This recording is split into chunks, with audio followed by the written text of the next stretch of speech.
Heather Downey, Persuasive Speech, Why It Is Good to Read. Here's my audience.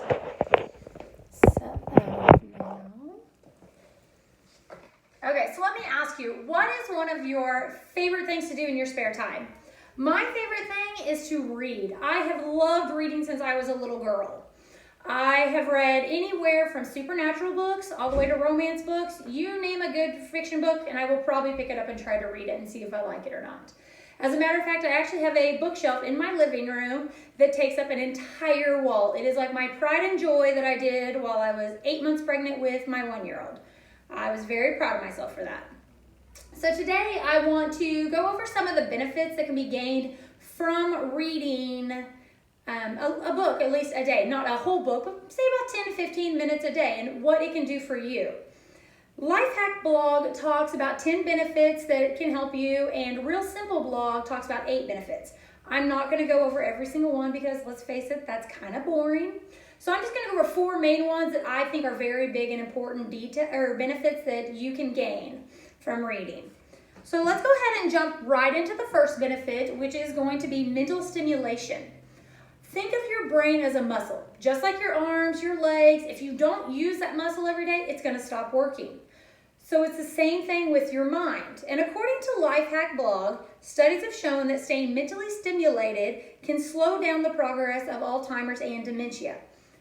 I'm sure everybody has seen either a parent or a grandparent suffer from one of those two things. It's a horrible thing to go through. So why not do something as small as reading a little bit a day to stimulate your brain and keep it going longer? Let's go ahead and move on to the second benefit, which is stress reduction. With this one, this is big. Everybody has stress in their life, whether it be from work stress or personal stress. There's always going to be something in your life that stresses you out. I know with me personally, when my 4 children act like crazy little hellions, I have to go hide from them. I go hide in the bathroom and I lock the door. I take a nice long hot bath and I read a book and I escape into a whole nother world. Even if they're on the other side of that door yelling at me and sticking their little fingers under the door, I still get to escape for a little bit. Even if it's a 10-minute bath, I don't care. So it's always really good to make sure you find something that can help reduce your stress. And according to Real Simple Blog, a study done in 2009 by Sussex University, researchers showed that reading may reduce your stress by as much as 68%. That's a really large percentage.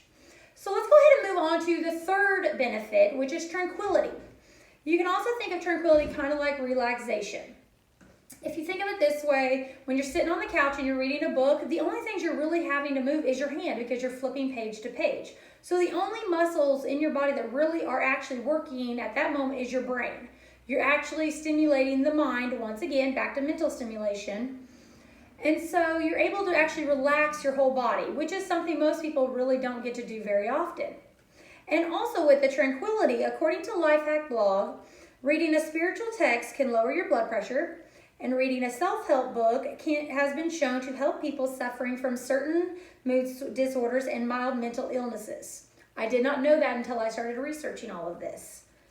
And on to my last and final benefit is my favorite one. It's free entertainment. You can't beat it. You can go to your public library or you can go to the library at NEO campus and you can find any great book you think would be amazing. Go check it out and get to rent it for free as long as you return it on time. If you think you're going to take longer to read it, go recheck it out and it's still free. You can't beat that. And plus, if you can't make it to your library, there is other choices. A lot of our devices we use nowadays, your phones, your tablets, you can get free books on those.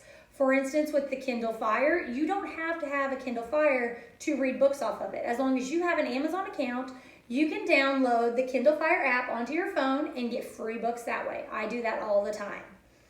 So let's kind of go over the 4 benefits, once again, that we've already touched base with. The mental stimulation, stress reduction, tranquility, and free entertainment. These are just 4 of the benefits that there is to reading. So imagine what all the other benefits are. I hope that you're able to take something from this, and who is now ready to go to the library and go find a really great book to escape into. I know I'm ready for a Christmas break so that I can finally finish the Game of Thrones book series. I've watched the TV series, now I want to see how much better the book series is. All right, guys, I hope everybody has a great day.